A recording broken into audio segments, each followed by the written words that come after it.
DD किसान, बदलते भारत की शान।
गांधी जी का भारत गांव में बसता है। हरे हरे खेत, लहलहाती फसलें, फूटती कोपल, फलों से लदी डालियां, बेलों पर लटकती सब्जियां, रुई से भरे कपास किसान के तन मन में स्फूर्ति भरते ही हैं, साथ ही संपूर्ण राष्ट्र की सेहत का भी ख्याल रखते हैं। वास्तव में कृषि को हम केवल किसान की कमाई का साधन ही नहीं मान सकते, बल्कि यह उससे बहुत बहुत ज्यादा है। यह गांव में बसी आबादी की आत्मा है, उनके जीवन की रेखा है और पूरे देश के आर्थिक विकास का आधार है, क्योंकि पूरे देशवासियों के अच्छे स्वास्थ्य का संकल्प यहीं से तो निकलता है। कृषि का इतिहास कई हजार साल पीछे से शुरू हुआ है। कृषि मानव सभ्यता के विकास और अस्तित्व का एक ऐसा मूल स्तंभ रहा है कि इसे एक कला मानना भी गलत नहीं होगा। जहां कलात्मक रचनाएं जीवन के मायनों को समझने या टटोलने का प्रयास होती हैं, वहीं कृषि तो जीवन की क्षमता और संभावना को निखारने का जरिया है। कृषि के लिए जितनी जरूरत धरती की है, उतनी ही उसे उपजाऊ बनाने के लिए खाद की भी है। हमारे भोजन का भोजन खाद है। बिना खाद के ना तो अच्छे से बीज में अंकुर फूटेंगे, न खेत लहलहा पाएंगे और किसान की मेहनत भी अर्थहीन रह जाएगी। और इसी से जुड़ा है गुरमैल सिंह धोनसी का नवाचार।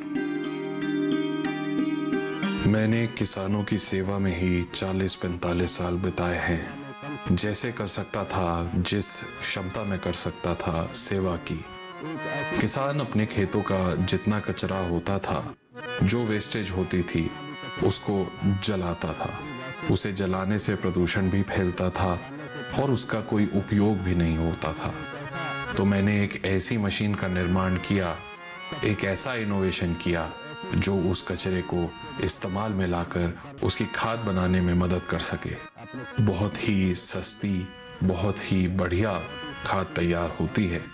ये जो मशीन बनाई है, देश विदेश में जा रही है, बहुत ही सक्सेस है। इससे हमारे किसान भाइयों को बहुत फायदा मिलेगा और मिल भी रहा है। काफ़ी मशीनें ये सेल हो रही हैं। धोनसी जी की जो मशीन है, ये पिछले 4 साल से मैं यूज़ कर रहा हूँ। हमारा पंजाब में एक प्रोजेक्ट था, वहाँ भी हमने इसको यूज़ कर रहे थे। उसके बाद हैदराबाद में, बेंगलोर में, तो वहाँ भी हम यही मशीन यूज़ करते हैं। तो मैं बेसिकली 4 साल से ये मशीन यूज़ कर रहा हूँ। ये जो हम कंपोस्ट यहाँ बना रहे हैं, मतलब लार्ज लेवल पे है, जो हम फार्मर को सप्लाई करते हैं। क्योंकि कंपोस्ट के बिना तो मतलब अगर हम ऑर्गेनिक फार्मिंग स्टार्ट करना चाहते हैं, उसके बिना संभव नहीं है। हम यूरिया नहीं डालेंगे, डीएपी नहीं डालेंगे, कुछ तो हमें डालना पड़ेगा। तो उसके लिए ये हम कंपोस्ट तैयार कर रहे हैं। तो ये जो मशीन है, ये इसके बिना तो इसकी कल्पना भी नहीं की जा सकती है। क्योंकि हमारी इसकी जो लेंथ है वो 380 फुट है, चौड़ाई हम इसकी 6 फुट रखते हैं, सॉरी 6.5 फुट हम रखते हैं। तो इससे क्या है, स्मूथली टर्निंग हो जाती है। तो पहली टर्निंग जो है हम 1 महीने बाद करते हैं इसकी, तो फिर हर वीकली टर्निंग होती है। तो बहुत अच्छा काम करती है, कभी किसी तरह का मतलब हमें शिकायत का मौका ही नहीं मिला। विज्ञान और प्रौद्योगिकी के क्षेत्र में विकास के साथ ही कृषि में भी आधुनिक तकनीकों और उपकरणों का आविष्कार और नवाचार हुआ, जिससे कृषि क्षेत्र के विकास में बहुत योगदान रहा। कृषि से सिर्फ भोजन ही नहीं बल्कि चारा और ईंधन भी प्राप्त होता है। अन्य कई उद्योगों का आधार है कृषि, बल्कि यूं कहें कि हमारी आर्थिक व्यवस्था की रीढ़ की हड्डी है। इस मशीन को यूज़ करके हमारी cost of production of compost बहुत कम हुई है। यूजुअली अगर आप कंपोस्ट टर्निंग में या फिर उसको जिसको हिंदी में बोलते हैं काटना और वापस मिलाना, तो उसमें मैनुअल लेबर है या मैन पावर है वो बहुत ज़्यादा यूज़ होती है, ऑलमोस्ट 4 to 5 टाइम्स यूज़ हो जाती है। इससे हमारी कॉस्ट ऑफ टर्निंग बहुत कम हो जाती है, क्योंकि मैनुअल लेबर होता नहीं है। हार्डली कंपोस्ट में डीजल कॉस्ट आती है और मशीन की कॉस्ट आती है। हावेवर लार्ज स्केल के लिए कंपोस्ट प्रोडक्शन में ये मशीन ठीक है, एक्सपेंसिव नहीं है, बट कोई स्मॉल स्केल फार्मर के लिए ये पूरा टर्नर जो है थोड़ा सा एक्सपेंसिव चला जाता है और उनकी रिक्वायरमेंट भी इतने बड़े मशीन की होती नहीं है। तो अगर लार्ज स्केल पे यूज़ करें तो कॉस्ट ऑफ प्रोडक्शन बहुत कम हो जाती है। ये कन्वेंशनल फार्मिंग में भी यूज़ हो सकता है और ऑर्गेनिक फार्मिंग में भी यूज़ हो सकता है, बिकॉज़ अगर अच्छे अच्छे केमिकल फार्मर्स भी हैं वो भी कंपोस्ट बनाते हैं, हालांकि वो काऊ डंग से ही मेनली कंपोस्ट बनाते हैं, बट अगर उनकी भी बड़ी हीप्स हों ऐसी तो उसको टर्न होने में ये मदद कर सकता है, अगर उनकी हीप अच्छे से बनी हुई हो तो बेसिकली ये chemical farming as well as organic farming में इसका यूटिलिटी तो है। जो धौंसी जी के टूल्स हैं, टर्नर वगैरह हैं, वो बहुत उपयोगी है। वो हमें सहायता पहुंचाते हैं, वो भी जो बायो इनपुट्स है या बायो वेस्ट है उसको कंपोस्ट में कैसे बनाए। जैसे मैं टर्नर की बात करूँ, अगर टर्न नहीं हो तो हम बेस्ट क्वालिटी का कंपोस्ट नहीं बना सकते हैं। टर्नर की सहायता से ही हम उस कंपोस्ट को उस क्वालिटी तक ले जा पाते हैं कि जिससे बेस्ट रिजल्ट हमें मिल जाते हैं। हर साथ, हर दिशा, हर प्रयास में संभावना के फूटते अंकुर ने हौसलों को सीमित नहीं होने दिया। वो आगे बढ़ते रहे, अपने प्रयत्न करते रहे और कामयाबी भी मिली।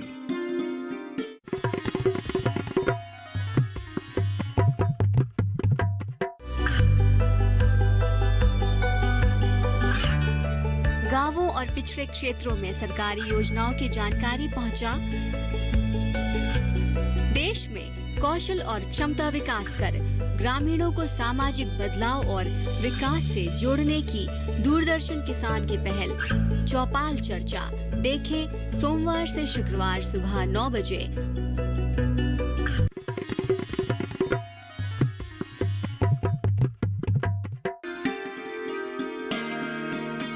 गंगानगर, राजस्थान के गुरमैल सिंह धौंसी वो नवाचारी हैं जिन्होंने ऐसी खाद बनाने की मशीन तैयार की जिससे खाद बनाने के समय और खर्च को तो कई गुना कम किया ही, बल्कि उसकी गुणवत्ता को भी बढ़ाया।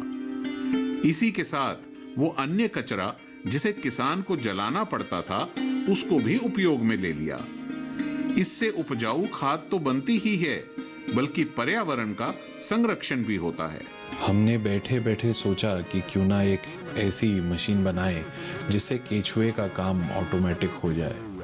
अभी तक जो मशीनें बनी हैं मनुष्य के ऊपर बनी हुई हैं, जो मनुष्य के काम को कर सकती हैं, पर हम चाहते थे कि ये जाने कि केचुआ क्या काम करता है और उस मशीन का ढांचा बनाए। हमने देखा कि जो केचुआ है वो गोबर को खाता है, पाचन क्रिया करता है और ऐसे में वो डिकम्पोस्ट हो जाता है।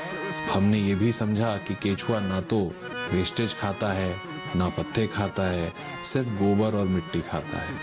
तो हमारी मशीन से हमने ऐसा सिस्टम बनाया जिसमें पानी का काम भी हो जाए, कटाई का काम भी हो जाए और हवा का काम भी हो जाए। जो केचुआ करता था वो हमारी मशीन कर पाए, और जहाँ वो सिर्फ गोबर का करता था हमारी मशीन और वेस्टेज जैसे धान की पराली, शुगर केन का छिलका, इस सब का भी करता है। जो वेस्टेज किसान जला रहा था उसे जलाने की ज़रूरत नहीं है, वो इस वेस्टेज से घर पे देसी और बढ़िया खाद तैयार कर सकता है। हमारी मशीन से 200 टन माल को सिर्फ 15 मिनट में काटा मिलाया जा सकता है।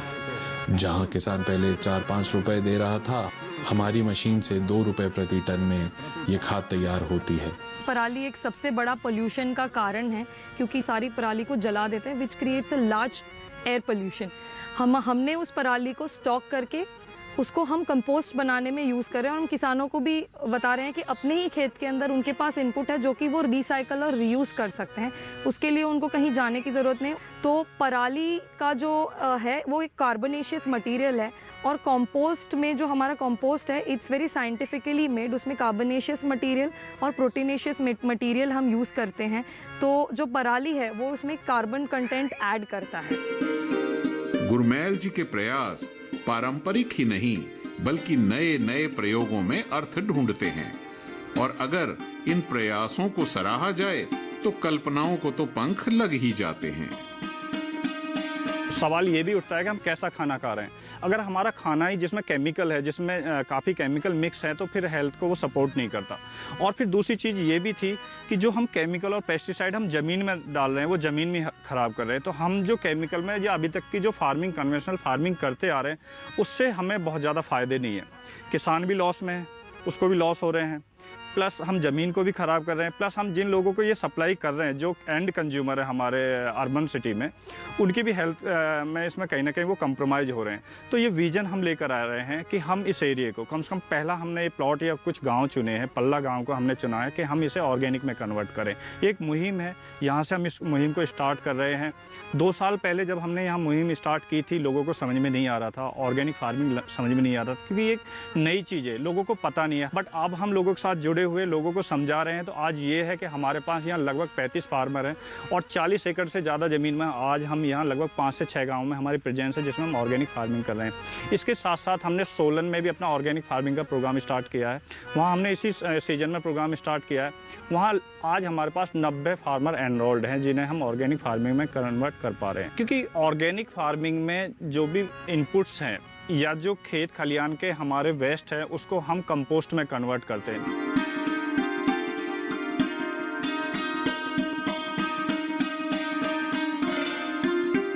हर साथ, हर दिशा, हर प्रयास में संभावना के फूटते अंकुर ने हौसलों को सीमित नहीं होने दिया। वो आगे बढ़ते रहे, अपने प्रयत्न करते रहे, और कामयाबी भी मिली। सबसे ज़्यादा तो हमें सपोर्ट NIF का रहा, जिन्होंने हमें ढूंढा और प्लेटफॉर्म दिया। ऐसा प्लेटफॉर्म जिसने हमारी पहचान इंडिया में बनाई, देश विदेशों में बनाई। उसके बाद 2012 में राष्ट्रपति प्रतिभा पाटिल जी ने हमें पुरस्कार दिया 5 लाख रुपए का, और फिर 2014 में राष्ट्रपति प्रणब मुखर्जी ने हमें 20 दिन अपने यहाँ राष्ट्रपति भवन में रखा और अपना मेहमान बना के हमें बहुत बहुत सम्मान दिया।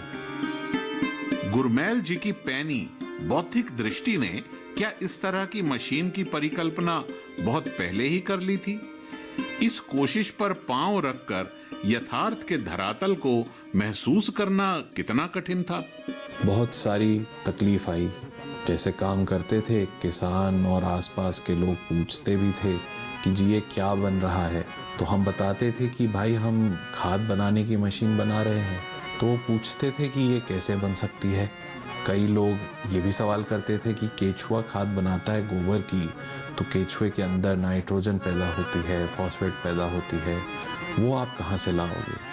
इसका तो हमें बिल्कुल अंदेशा नहीं था, कोई नॉलेज नहीं थी। तो हम सोच में पड़ गए।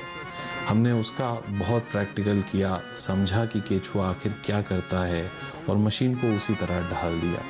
केचुआ एक जीवाणु था जो सिर्फ गोबर की खाद बनाता था, और इतनी ज़्यादा लागत आती थी कि कई किसान उसका इस्तेमाल छोड़कर केमिकल की तरफ चले गए थे। लागत और लेबर ही इतनी ज़्यादा इस्तेमाल होती थी। अब मशीन से वो सब ठीक होने की उम्मीद है। यह एक ट्रैक्टर चालित मशीन है जिसमें रोटर शाफ्ट और उस पर लगे कार्बन स्टील से बने ब्लेड्स लगे होते हैं। इनसे बायो वेस्ट को काटकर मिलाया जाता है और साथ ही नमी भी बढ़ाई जाती है। कन्वेंशनल कंपोस्ट में यूजुअली जो इंडिया में ट्रेंड है वो लोग FYM कहते हैं, farm yard manure, which is mainly cow dung. तो I will name it as cow dung only, कि काउडंग ही यूज़ करते हैं। और जो ट्रेडिशनल मेथड थी उसमें क्या करते थे कि वो लोग एक गड्ढा बना देते थे और उसमें अपना साल भर का खाद डंप कर देते। उसमें कोई टर्निंग नहीं होती थी और वो एनएरोबिक डिकम्पोजिशन होता था, जो खाद पकती भी नहीं थी और वो 1 साल बाद उसको यूज़ करते थे यूजुअली। तो उसमें होता क्या है कि खाद बनने की जो प्रक्रिया है वो बहुत लंबी हो जाती है, ऊपर से वो पकता भी नहीं है पूरा, क्योंकि उसमें टर्निंग नहीं होती, डिकम्पोजिशन सही से नहीं होती, तो वो कच्ची ही खाद ज़मीन में गिर जाती है, वो ज़मीन में जाके डिकम्पोज होती है और लैंड को हीटअप कर देती है। तो जबकि नॉर्मल जबकि जो कंपोस्ट हम बना रहे हैं वो ज़मीन के ऊपर बना रहे हैं, उसमें एक एरोबिक डिकम्पोजिशन है और टर्नर जब उसको अपसाइड मतलब पूरा उलट पलट कर देता है, उसमें क्या होता है कि खाद को जो है एरिएशन मिल जाता है, हवा मिल जाती है, तो उसमें जो सूक्ष्म जीवाणु होते हैं उनको खाने के साथ साथ सब्सट्रेट के साथ साथ ऑक्सीजन भी मिलता है, जिससे डिकम्पोजिशन की जो प्रक्रिया होती है वो जल्दी होती है। तो इसलिए हमारी खाद जो है वो यूजुअली 3 मंथ्स में बन जाती है, ज़मीन के ऊपर होती है, एरोबिक डिकम्पोजिशन होता है और उसमें टर्नर का बहुत बड़ा रोल है। इस मशीन में गुरमेल सिंह ने कंपोस्ट को घुमाने की प्रक्रिया को स्वचालित किया है। मशीन को 50 हॉर्स पावर या उससे अधिक आकार के ट्रैक्टर से जोड़ा जा सकता है। रोटर 16 इंच चौड़ा और 9 फीट लंबा है। इसके 9 इंच के ब्लेड बायोमास को तोड़ने, छोटे टुकड़ों में काटने, मिश्रण और अस्तर के लिए सहायक होते हैं। रोटर के ऊपर और नीचे होने की प्रक्रिया को सुविधाजनक बनाने के लिए एक हाइड्रोलिक जैक प्रदान किया गया है। ट्रैक्टर के साइड में 1500 लीटर क्षमता वाली पानी की टंकी दी गई है। इस पानी का उपयोग खाद को गीला करने के लिए किया जाता है, जबकि रोटर ब्लेड बायोमास के ढेर को घुमा रहे हैं। संतुलन बनाए रखने के लिए पानी की टंकी के बगल में एक भार पेटी प्रदान की गई है।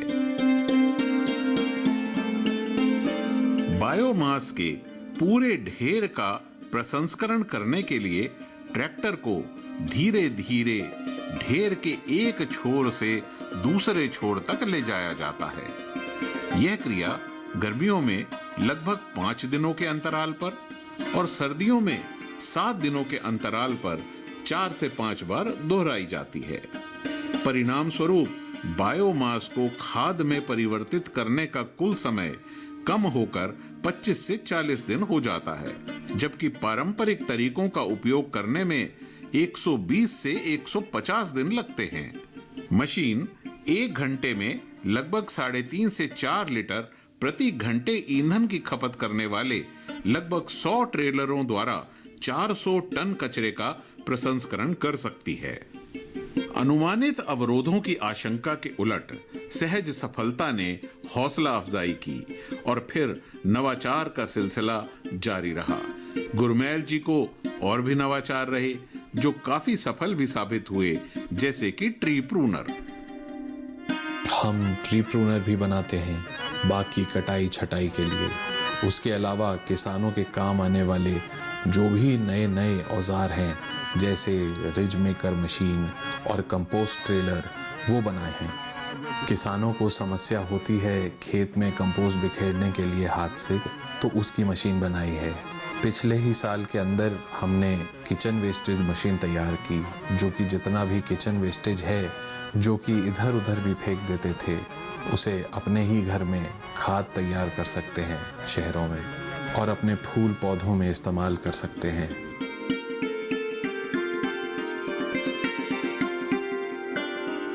पापा को पहले से ही नए नए इनोवेशन करने का शौक था। हम तो बचपन से देखते आ रहे थे।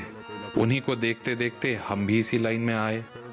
उनका पूरा सहयोग कर रहे हैं और बहुत अच्छा लगता है जब उन्हें पुरस्कार मिलते हैं और सरकार की तरफ से भी प्रोत्साहन दिया जाता है। इससे हमें भी नया करने को और नया सीखने को मिलता है। परंपरागत तरीके से खाद बनाने की बजाय कंपोस्ट मेकिंग मशीन के इस्तेमाल से बनने वाली खाद से कितना समय और पैसे की बचत होती है? क्या लागत है इस मशीन की?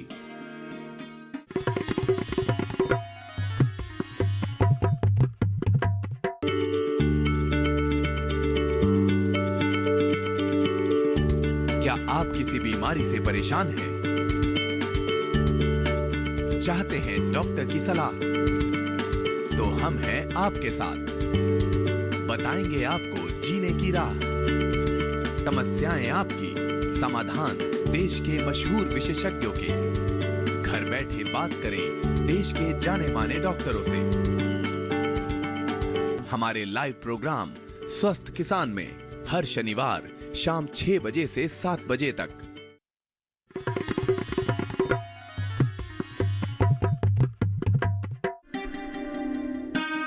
ऐसा नहीं कि पहली कल्पना और प्रयास के साथ ही सफलता मिल गई थी। कई बार मंजिल तक पहुंचते पहुंचते पैर लड़खड़ाए, डगमगाए, बीच रास्ते में वापस मुड़ने का मन भी हुआ।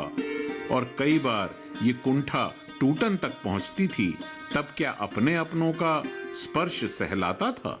वो समय बहुत ही मुश्किल समय था। नहीं समझ आता था कि कर पाऊंगा कि नहीं कर पाऊंगा, लेकिन भगवान की कृपा से अपने आप ही रास्ता खुलता चला गया और मैं अपने काम को आगे आगे बढ़ाता गया।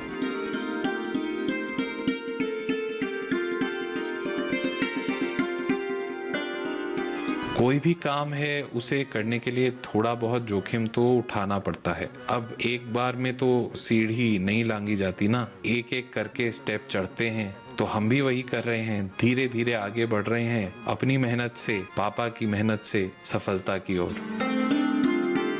यहाँ तक पहुँचने का सफर गुरमेल जी के लिए तनाव भरा था, लेकिन लक्ष्य की पुकार ने रुकने नहीं दिया। जो कर रहे थे, जो बना रहे थे, वो इस विश्वास पर कायम था कि इससे किसान भाइयों का भला होगा। धोनसी जी का जो इनोवेशन है, that is a very wonderful innovation I must say. उसमें जो एक केमिकल फार्मिंग यूजुअली कोई किसान करता है तो उसमें वो यूजुअल केमिकल्स ला के डाल देता है, बट जब कोई भी किसान ऑर्गेनिक फार्मिंग करने की तरफ जाता है तो उसका सबसे पहला प्रश्न होता है कि हम केमिकल्स के अलावा इसमें क्या डालें। कंपोस्ट एक बहुत इंपॉर्टेंट इंग्रेडिएंट है जैविक खेती का। तो धोनसी जी का जो मैकेनाइजेशन है वो हमारे कंपोस्ट में टर्निंग, हम उनका टर्नर यूज़ कर रहे हैं, तो हमारे कंपोस्ट को उलट पलट करने में उनकी मशीन का बहुत बड़ा हाथ है। It's a very amazing machine जिससे हम हमारे कंपोस्ट को कम्प्लीटली अपटर्न करते हैं, जिससे उसकी डीकम्पोजिशन प्रोसेस जल्दी होती है।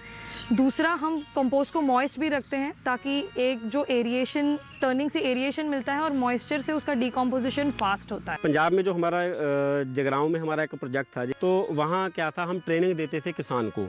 तो वहाँ मशीन का काम नहीं था, मशीन भी नहीं थी। तो किसान के जब हम किसान को ट्रेनिंग देते थे तो वहाँ हम 10-15 फुट या 20 फुट के आसपास हम इसकी मतलब बनवाते थे manually.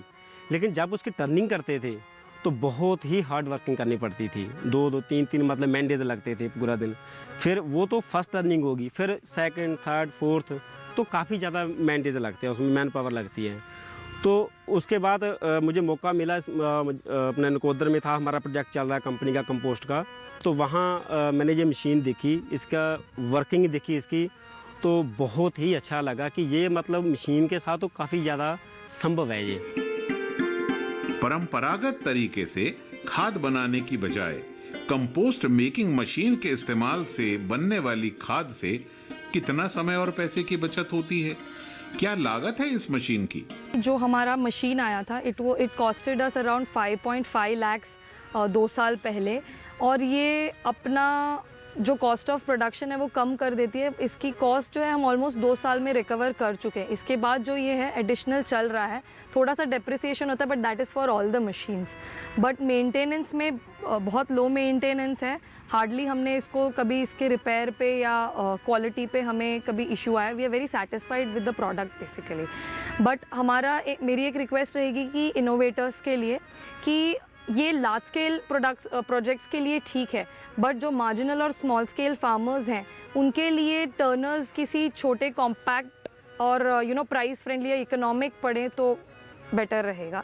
Apart from that, compost production में हमें मॉइस्चर की भी ज़रूरत होती है, तो इसमें अगर कोई ऐसा इनोवेशन हो कि हम इसमें कहीं मॉइस्चर के लिए फॉगर्स या कुछ ऐसा यूज़ कर सके, तो वो इनोवेटर्स के लिए मेरी दरख्वास्त रहेगी कि ऐसा कुछ इनोवेट करें। जो टर्नर धोसी जी ने हमें बना के दिया वो बहुत अच्छी सर्विस है, उनकी अच्छी क्वालिटी के प्रोडक्ट हैं। मैं कुछ इनोवेटर्स को बोलना चाहूँगा कि ये मैं एज ए कंपनी या ग्रुप ऑफ फार्मर्स के साथ काम कर रहा हूँ, तो मुझे इतने बड़े टूल्स की ज़रूरत है। मेरे पास बड़े बड़े ट्रैक्टर है, बड़े टूल्स हैं, बट छोटे और मार्जिनल फार्मर अगर ये ऑर्गेनिक फार्मिंग करना चाहते हैं और कंपोस्ट बनाना चाहते हैं तो वो उनके लिए छोटे टर्नर बनाएं, छोटे कुछ ऐसे टूल्स बनाएं जिससे फार्मर उनको खरीदे और ऑर्गेनिक फार्मिंग में आए। अभी प्रॉब्लम उनकी ये है कि उनके पास वो टूल्स नहीं है, वो बायो इनपुट्स के समान नहीं है जिससे वो ऑर्गेनिक में आए। इसलिए क्या है कि वो कन्वेंशनल उनके लिए आसान है, वो दुकान पर जाते हैं, दुकानदार जो भी चीज़ें दे देता है वो आकर स्प्रे कर देते हैं। बट ऑर्गेनिक में उनको खुद से बनाना होता है। खुद से बनाने के लिए उनको कुछ टूल्स की ज़रूरत पड़ने वाली है, जो कुछ एंटरप्रेन्योर आए और उनकी सहायता करें। वास्तव में इस तरह के नवाचार के पीछे बहुत ही दृढ़ संकल्प और अपने पर पूरी तरह भरोसे की जरूरत होती है, और साथ ही जरूरत होती है पक्के इरादों की जो कच्चे रास्तों पर डगमगाते कदमों को संभालने की इच्छा शक्ति रखते हों।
अगर हम औरतें घर की सुंदरता बढ़ाने वाली दुल्हन बन के रहेंगे तो परिवार तो कभी तरक्की नहीं करेगा। आनंदी और फुलवा ने फूलचंद को जिंदा जलाने की कोशिश की है। ख्वाब सच हो रहे हैं उम्मीदों के। हमसे ऐसी क्या गलती हो गई जो हमको इस तरह यहाँ लाया गया? गलती तो तुमसे हुई है। पैसे कहाँ गए? आपने हमारे ऑफिस से रुपए चोरी क्यों करवाए?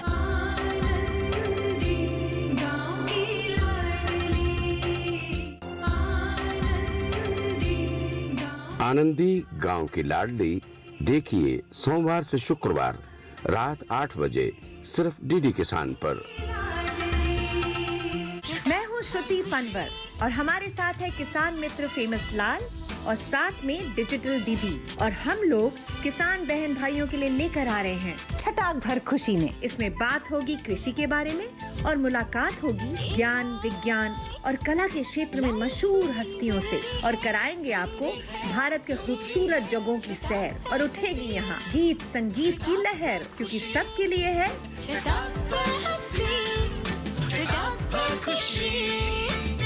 छटाक भर खुशी। देखिए हर शुक्रवार शाम 4:30 बजे से। सरकार किसानों की भलाई के लिए बहुत सारी योजनाएं लेकर आई है। सरकार चिंतित है हमारी। ये किसानों की सारी समस्या की लिस्ट है। और अब से गांव में बिजली कटौती नहीं होगी। मैं खुद जाके बिजली अधिकारी से बात करके आया हूँ। बिटुआ की जय। प्रसाद तो लेते जाओ। अरे पुजारी जी, हम आएंगे शाम को उनके साथ।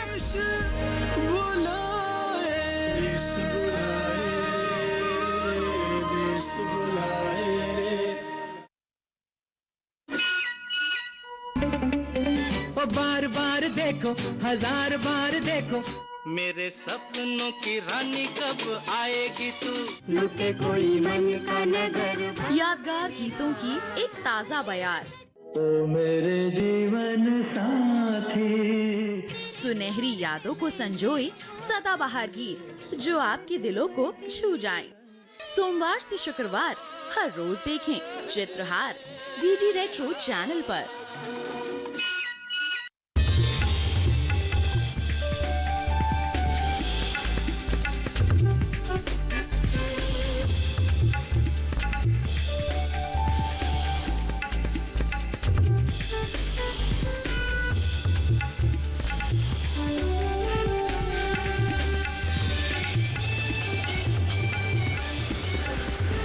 डीडी किसान। बदलते भारत की शान।